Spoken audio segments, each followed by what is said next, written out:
روز یکشنبه پس از پرتاب شدن یک موشک در فرودگاه بین المللی اسرائیل مسافران به تهلکه افتادند.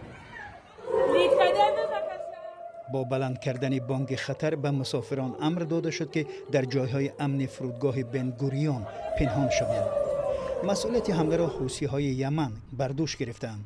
به گفته مقامات ترکش در نزدیکی توقفگاه شکافی را با وجود آورد اما خسارات جدی نرسانید.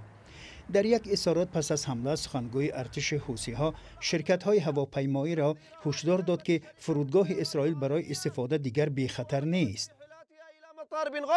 فرودگاه پس از توقف کمتر از نیم ساعت به کار خود دوباره شروع کرده است.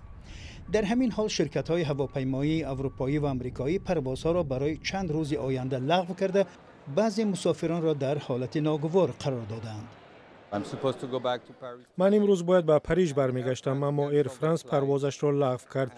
میترسم که برگشتن به فرانسه بسیار دشوار می شود زیرا همه شرکت‌های اروپایی پروازهای خود را لغو کردند.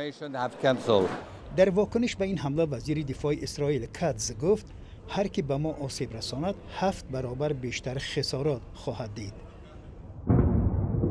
اسرائیل بعد از آتش بس 2 ماه در ماه مارس جنگ غزه را از سر گرفت. این باعث آن شد که حوثی‌ها وعده دادند که به سوی اسرائیل موشک‌های بیشتر پرتایند و میگویند که این یک عمل همراهی با فلسطینی‌های محاصره شده است.